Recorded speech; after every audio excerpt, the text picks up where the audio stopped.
This is Serbia, as you've never seen it before. From above, we'll reveal this culturally rich Balkan state, where vibrant landscapes and rural traditions meet modern technology and innovation to create this most diverse of nations.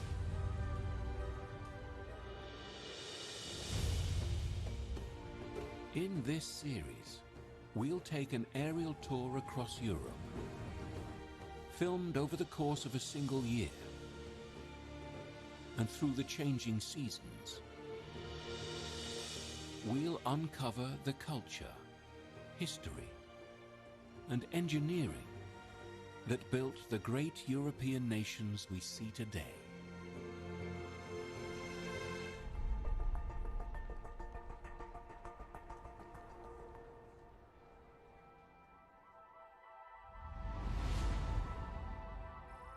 Serbia is a landlocked country in the heart of the Balkans. Its neighbors include Bosnia and Herzegovina, Croatia, and Bulgaria. Kosovo sits at its southern tip, though Serbia doesn't recognize its independence.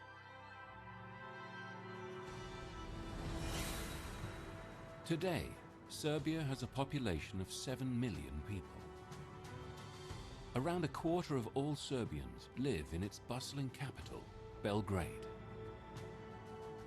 Beyond the urban centers, Serbia's landscape is dominated by soaring mountain ranges, which shine bright white in winter, and vast low-lying plains in the agricultural north. As winter's grip loosens, warmer weather melts the snow to reveal a patchwork of greens and yellows. And in the hills, snowy peaks come alive. As spring comes to Serbia.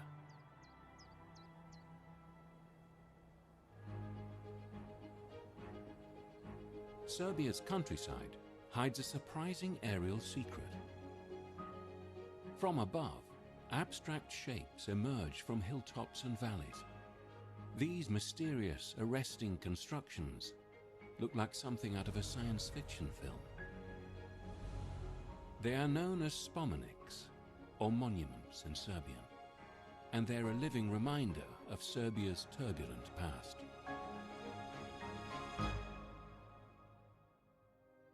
In the early 20th century, Serbia was an independent state.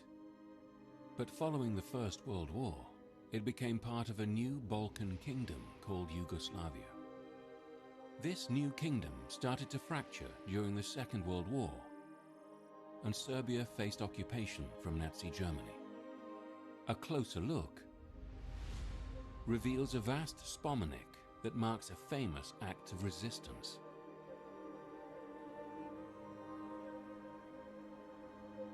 This is the Kadinjača Memorial Park, Serbia's most spectacular spomenik site. It was built to commemorate the partisan communist fighters who rose up here to oppose the Nazi occupation of the country. Its patterns seem avant-garde, even today. It's a site almost made to be seen from above. Architectural historian Vladimir Kulic has devoted his life to studying spomenik sites. But this is his first visit to Kadinjača. Being here is a special experience because it's such a striking artistic achievement and a very important historical site. Vladimir works with a drone operator to help him decode and find meaning in these seemingly random shapes. From the air, the monument looks extremely impressive because in some ways it shows us the architect's view for the first time. It is not a single sculpture and a single monument, but it's an entire landscape. At one end of Kadinjača lies a circular formation of rocks, cut in sharply angular shapes. The largest two meet up at one end to form what appears to be an artillery shell hole. In the middle of the monument is a cluster of blocks, all bent away, as if it's the site of a powerful impact. And it is.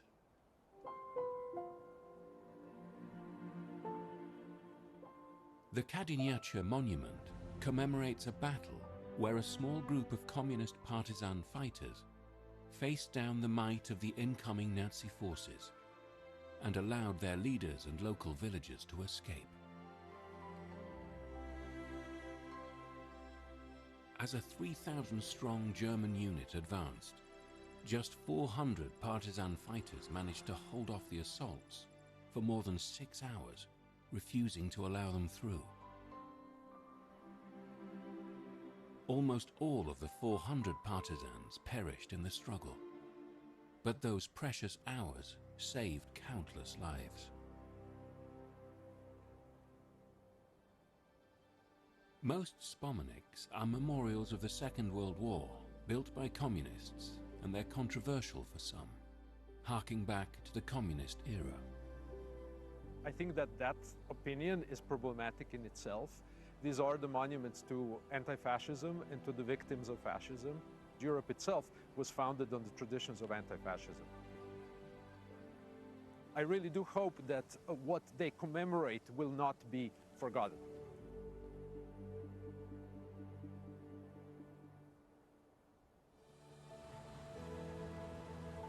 At the end of the Second World War, Serbia rejoined Yugoslavia, but the kingdom was now a socialist state.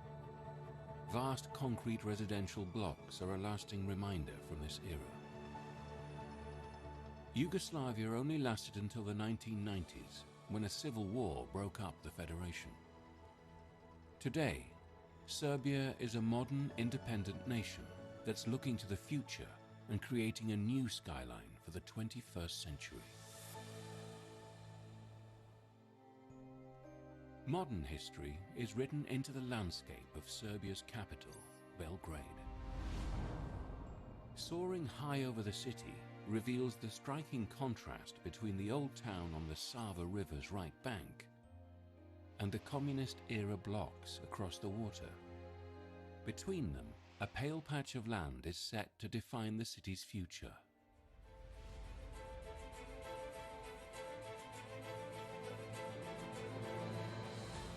This is the Belgrade waterfront. It's the site of the country's most ambitious urban transformation to date.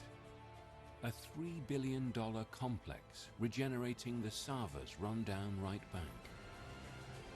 The centerpiece is the dominant Kula Tower, a 168-meter, 42-story skyscraper. It'll be higher than any communist-era skyscraper, putting a modern stamp on the city's skyline. This is a symbol of the city of Belgrade. It's a real honor that it's us who are building it and doing it.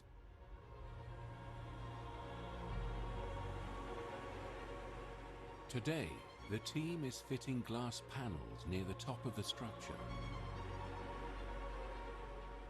Our unique aerial view captures the tower crane passing the glass to the workers on the 38th floor.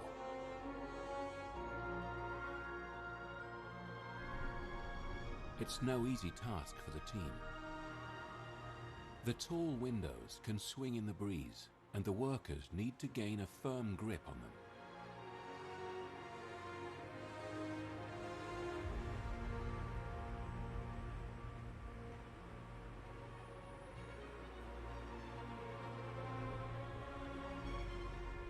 Workers spread across 2 floors successfully receive the glass. But that's only half the job done.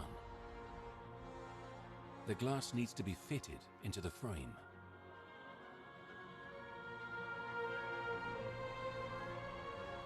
Windows make up the entire outer skin of the building, and working at this height, there's no room for error.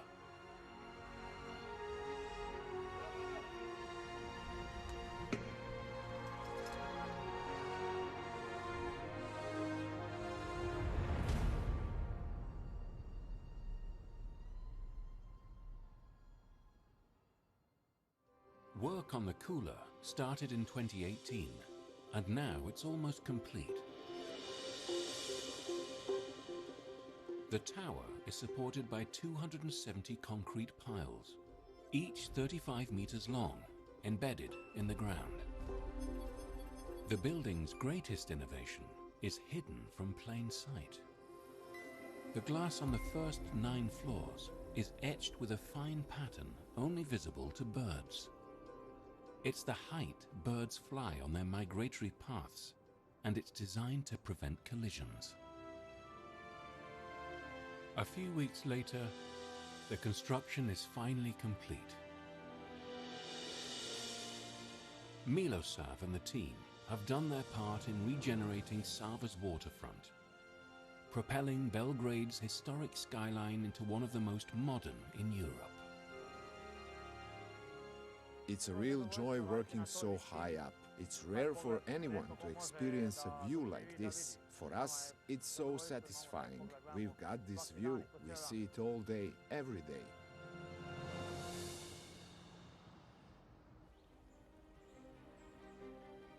As temperatures rise in late spring, Serbia's sprinters gather for the annual Belgrade Marathon, a race that crosses the city's iconic Sava River. Serbia's waterways are vital for nourishing important agricultural industries like wheat and maize. Farming occupies 40% of the nation's land and makes up 20% of the country's exports. Around 15% of the country's population work in agriculture, and Serbian farmers are the 3rd biggest producers of raspberries globally. An unusual product made here is one of the world's most valuable food commodities.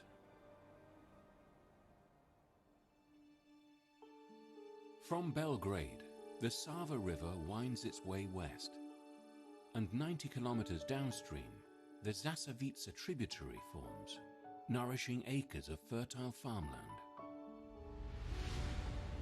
But a few kilometers into the tributary, the neat checkerboard of crop fields gives way to a sea of lush emerald.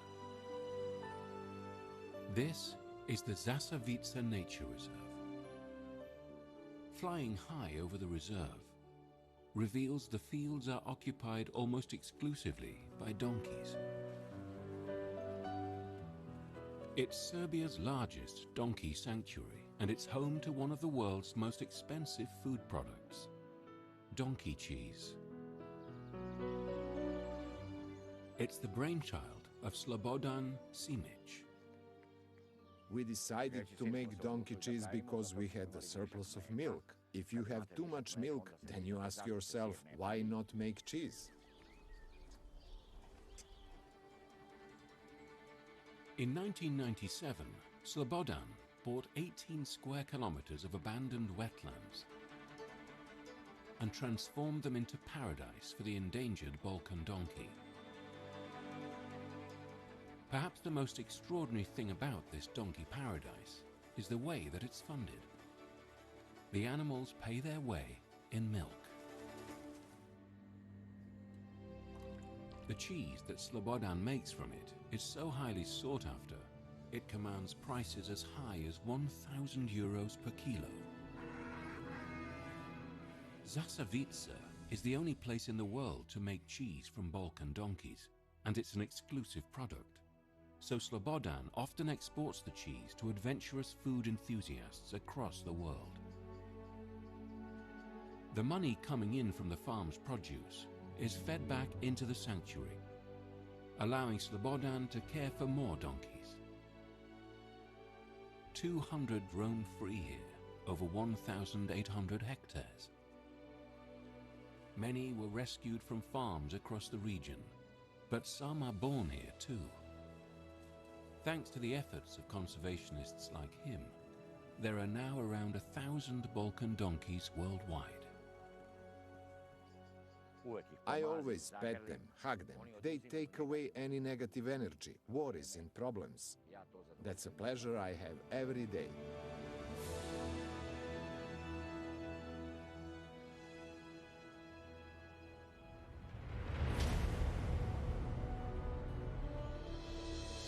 As the days get longer, the Serbian people pack the streets to soak up the hot temperatures, and both the parks of the cities and the monasteries in the countryside blossom into a warm sea of green. Summer is here. The sunny months are the perfect time for curious visitors to explore Serbia's historic towns. Perhaps the most colorful is the northern town of Subotica. From the mesmerizing rooftops of the huge city hall to the ornate facade of Ferenc Reichler's palace, it's an open-air museum to the Hungarian Art Nouveau movement. And one building in this fairy tale town is the most opulent of all. 100 years ago, Serbia's territory was different to how it is today. Its northernmost region was part of the vastly wealthy Austro-Hungarian Empire. Large numbers of people migrated here from Croatia, Hungary, and Romania, creating a rich mix of cultures and architecture, unlike anywhere else in Serbia. Perhaps the finest example sits in the heart of Subotica.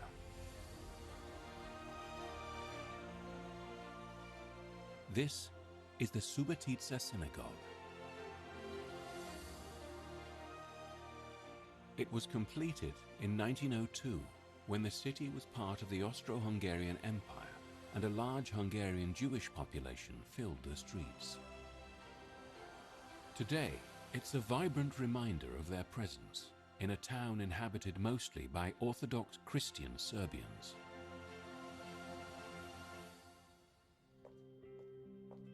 Hajnalka Ilish is the curator of the synagogue, and today she orchestrates a small army of helpers to clean this fairy tale building.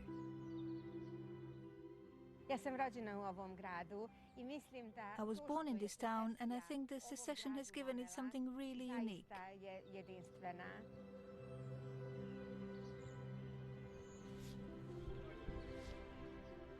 It's a beautifully multinational and multi-ethnic side to the city, a beautiful picture of a town.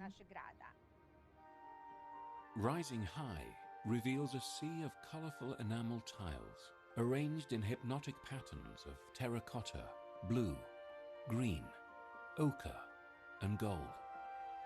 The tiles were made by the Solnai factory in Hungary, using a special glazing method to ensure they hold out against the fierce, long winter months. Some details are so delicate they can only be truly appreciated from above. Like terracotta tulips, hearts, and roses that rise gracefully up the building's sides and surround its ornate windows.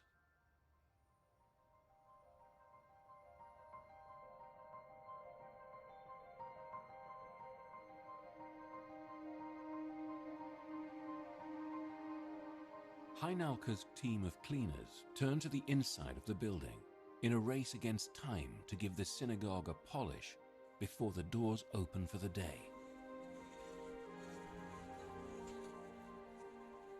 The rafters and pillars dazzle with floral motifs, showing off the craftsmanship of the Solnai workers.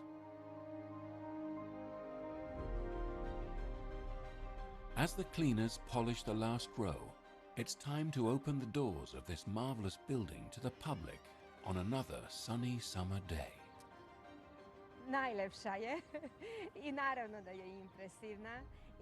It's so beautiful. Of course it's impressive, and I can tell you that after already almost 3 years here, I still feel the same joy that I felt on my first day here. I love my job.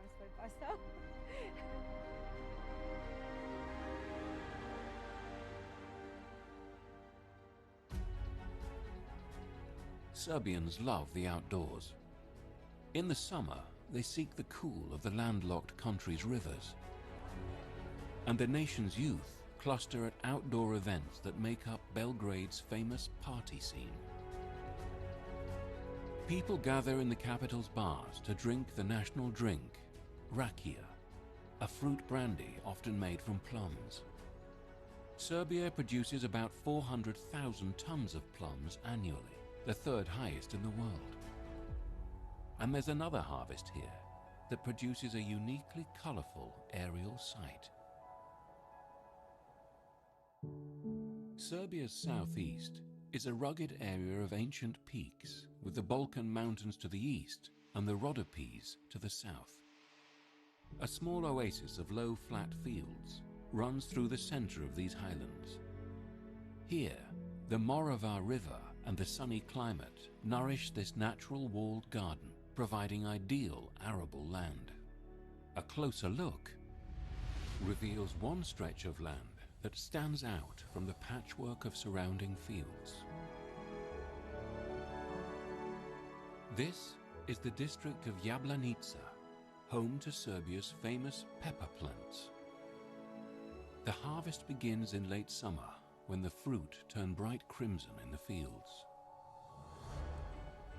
It's the starting pistol for an astonishing aerial sight. As the nearby town of Donja Lokošnica turns bright red with peppers. They're hung up to dry to make the region's famous ground pepper. It's a tradition unique to this village, dating back centuries.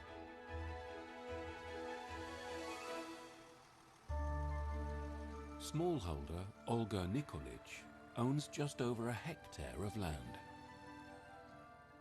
We follow the traditions of our forefathers.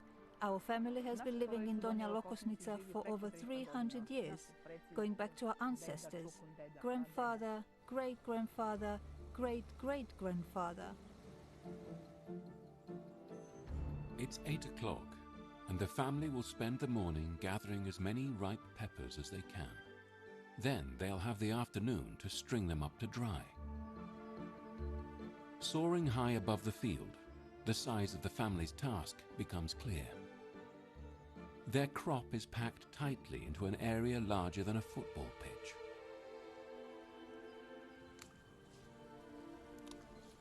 The pepper harvest is the lifeblood of the village. Around 250 out of 280 households engage in growing the crimson crop. The Jablanica district produces 60,000 tons of peppers a year.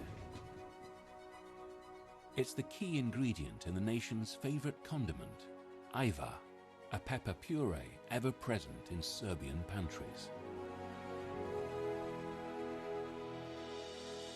After 4 hours of work, the family's trailer is brimming with bright red fruit. Now it's time to dry them. Back at home, Olga prepares the peppers for drying. It's an ancient practice, mainly upheld by the women of Donja Lokošnica. Each pepper is threaded onto a needle. It's certainly harder to pick as a family business compared to big companies. Big companies dry the peppers by machine, whereas we use traditional methods. The needles are tied together on a rope and then hung from the external walls of the house. The process is repeated every day until the last bundle is hung. The peppers take 4 weeks to dry in the rays of the golden summer sun. A few weeks later, it'll be time to take down the dried peppers and grind or roast them to sell all over Serbia. But for now, all that remains is for the wind and the sun to do their bit, in a cycle that has repeated itself for generations. We couldn't imagine life without peppers. We adore our peppers and eat them every day. For me, our peppers are the best and the most beautiful.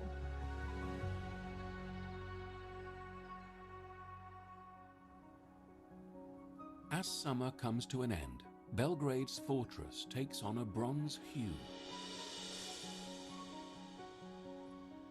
And the Fruška Gora National Park turns from green to gold.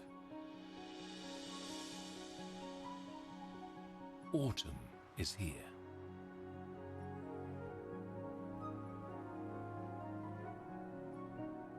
Serbians lay great importance on preserving their ancient traditions, like these historic hamlets built to replicate lifestyles and cultures of the past, such as the kolo, a circle dance performed on special occasions.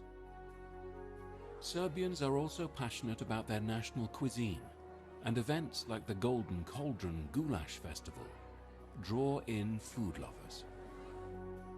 Further out in the hills, Serbian hikers use the last rays of the sun to explore Tara, one of the country's national parks. But it's a nature reserve that is home to perhaps Serbia's greatest aerial sight. The Dinaric Alps dominate the west of Serbia, rising in a series of peaks. They help create a network of fast-flowing rivers that form dramatic canyons. Pushing through the clouds reveals one canyon that's so curiously shaped, it must be seen to be believed. This is the Urvac Nature Reserve. It's named after the river that snakes its way through the 200-meter steep limestone gorge. The river follows the pattern of the erosion of the limestone, bending more than 270 degrees in some sections. It's a phenomenon of nature best appreciated from the skies. It's also home to an animal that has been the focus of a decades-long conservation effort. The griffon vulture.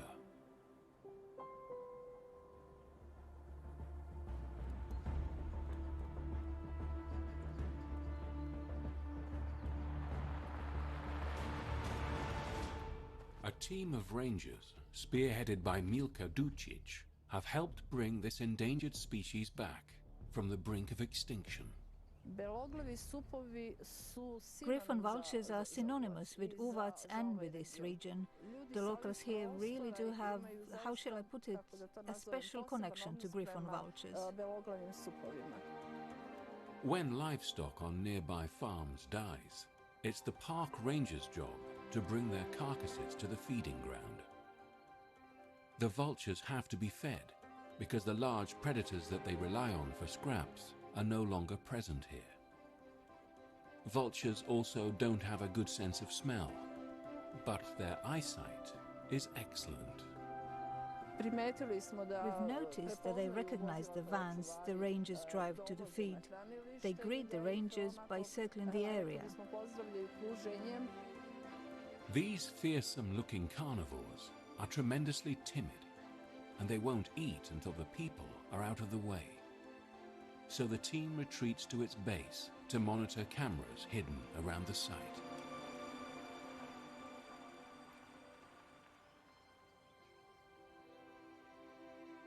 Three decades ago, the number of griffon vultures in Urvac had fallen to just 10 and was on the verge of extinction. The conservation project was established in 1994. Today, there are between 450 and 500 of these majestic birds. The huge success of the project holds a special meaning for Serbia, where nobles in the Middle Ages depicted griffon vultures on their coats of arms. Throughout history, our ancestors saw griffon vultures as sacred animals. The griffon vulture embodied the link between this world and the next.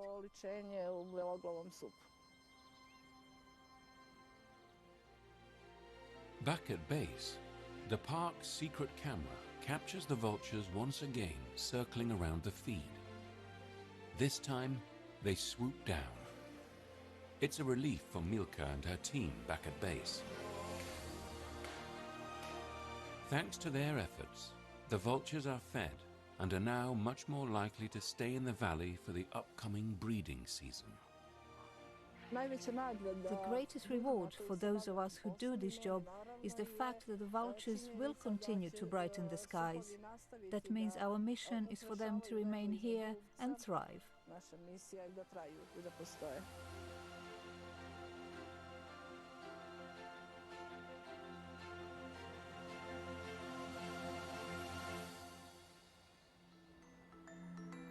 An aerial journey down the Danube reveals a surprising number of ancient fortifications, such as the 15th century fortresses of Ram and Smederevo, Serbia's political and cultural center in the medieval era. All of these monuments are reminders of a brutal time in Serbia's history when it was caught in the crossfire of mighty empires and clashing religions. In the Middle Ages, Serbia sat at the crossroads between the Christian and Muslim kingdoms of the time and was of strategic importance for the rulers of the day. Controlling the Danube was key. Whoever held the waterways regulated the all-important trade routes connecting Europe to the Black Sea. Pushing through the clouds reveals the extraordinary location of the most spectacular fortress built in those turbulent times.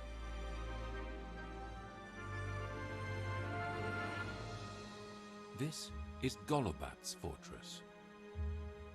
Viewed from above, it looks like a castle straight out of the pages of fantasy fiction. Autumn is the most dramatic time to see it, as the leaves turn gold and its walls are framed in autumnal mist. But what was this remote fortification for, and why are its defenses so powerfully built? Golubac's fortress archaeologist Željko Milenković was involved in its renovation for 5 years. It's a privilege working here. I feel the past. I feel someone lived here a long time ago. I feel what that life may have been like. Taking to the skies reveals an aerial clue to one of the reasons it was built. This lonely rock is Babakai. It was a jagged outpost on a busy trade route. Legend has it that a heavy metal chain ran between Babakai and the fortress. If traders needed to enter the gorge, they had to pay a toll charge to have the chain lowered. Golubac's fortress was likely built in the 14th century, and for the next 500 years it swapped hands between medieval Serbia, the Hungarians, and the Ottomans. And over its lifetime, it resisted over 120 assaults.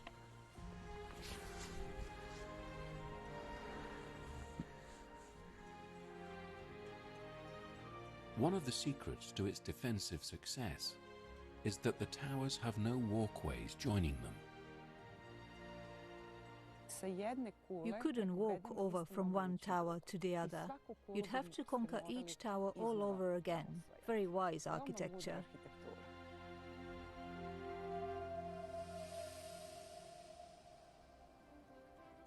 Today, the fortress protects the Iron Gorge's rocky gates, just like it has for the past 700 years. And Željka takes pride in the knowledge that she and her team have preserved the wonders of the fortress for generations to come. It's important that we take care of it now, that we don't allow it to be abandoned and forgotten.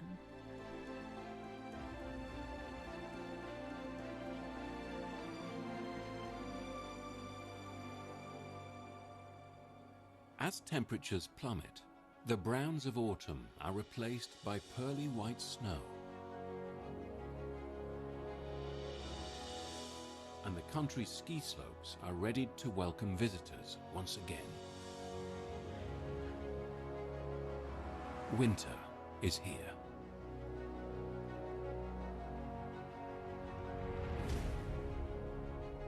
The year's first snowfall triggers an influx of Serbians and tourists to the country's 28 ski resorts. Taking to the air shows that skiing here is on the rise, with more than 200,000 active skiers in the nation. Zlatibor is one of Serbia's most popular winter resorts, and the popularity of skiing here has given rise to an engineering record breaker.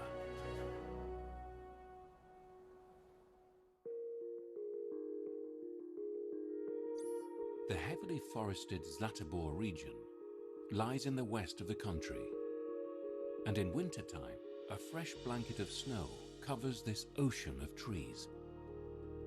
Yet a closer look reveals a mystery. Between the town of Zlatibor and the Tornik ski resort, a ruler straight line shaves a path through the pines. This is Zlatibor's Gold Gondola. Opened in 2021, it's the longest panoramic gondola in the world, and a true engineering wonder. 3 cables pull 54 cabins across an eye-watering 9 kilometers, connecting the town of Zlatibor with the Tornik ski resort. The Gold Gondola covers an altitude difference of 530 meters. The longest open stretch is a massive 543 meters that crosses Lake Ribničko. The gondola required 18 kilometers of cables weighing 170 tons to span its gargantuan distance, and 36 pylons were required to hold it all up, twice as many as most cable car systems. It rests on the shoulders of technician Čedo Jevremović to keep the colossal cable car system in perfect running order. I am really proud and happy to be a part of this project. You can't compare it to anything else because no one in Serbia has worked with cables this long. It's the opening day of the skiing season, and Čedo has a vital task to complete before the lift can open. He carefully makes his way up Pillar 35, one of the highest of the gondola's 36 poles. He needs to clean the rollers and apply lubricant so that the cables don't snag on any debris blown by the mountain winds. The tower sits at a height of almost 1,500 meters, offering unrivaled views of the valley below. The view is fantastic. Zlatibor, Tara.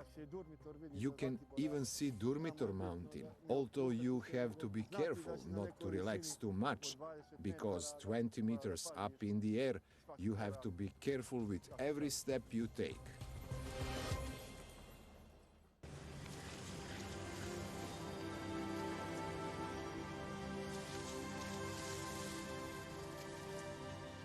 Čedo's job is complete, and the gondola is ready to bring visitors across the valley to Zlatibor's highest peak.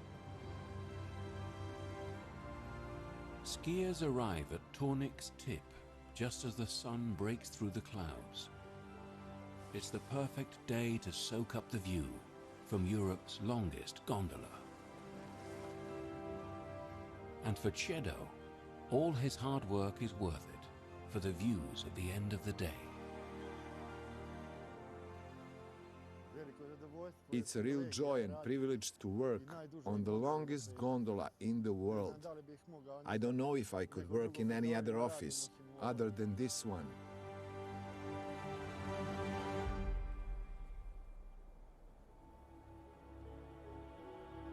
The Orthodox religion has always played a crucial role in Serbia's identity. Today, the vast majority of Orthodox Serbian families have a patron saint who it is believed protects the family. And the winter period heralds an Orthodox tradition that has to be seen from above to be believed. Serbia's capital, Belgrade, sits on 2 rivers, the Sava and the Danube. A closer look at where the rivers join reveals the municipality of Zemun, where every winter history is celebrated in a very traditional way. Today in Zemun, it's the Epiphany. In Serbia, this important Christian celebration takes place on the 19th of January, 13 days after most of Europe.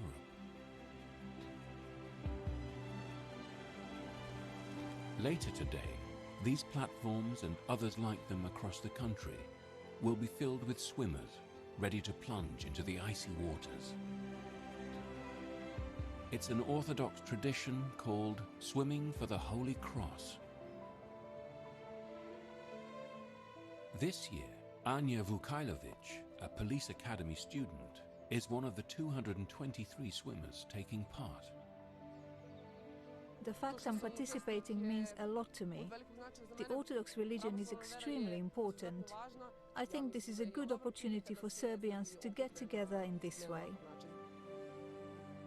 She joins the swimmers as they gather at the starting point, the town's pretty St. Nicholas Church. It's believed today's the day Jesus was baptized in the Jordan River and was proclaimed the Son of God. And during Epiphany, all water becomes holy, and that bathing in it brings good health and purifies sins. After the church service, the swimmers change and make their way down to the banks of the Danube. Unraveling a banner adorned with the Serbian flag's tricolour. The participants have to swim across the Danube's 3-degree currents for 33 meters, the age Jesus was when he died. And they have to be at least 18 years old and pass a medical examination to do it. Originally, it was only men who took part, but in recent years the event has been more inclusive, and today Anja is one of 7 women participating. It's a beautiful feeling, and when people pass by and watch, they can't believe that girls are taking part. But the comments are most positive. The first person signals the start by diving in.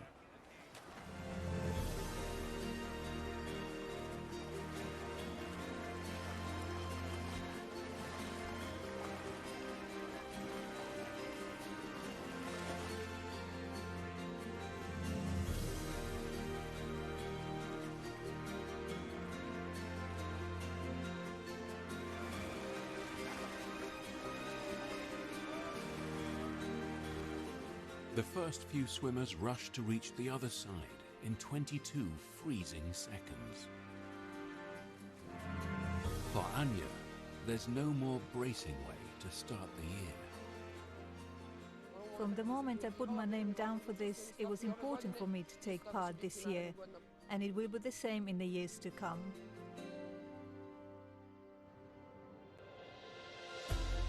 Serbia is a country of deep contrasts. The historic frontier of the East and the West. Its citizens are forever aware of their history, while finding new modern ways to thrive in ancient surroundings, making Serbia one of the most culturally rich and diverse nations in Europe today.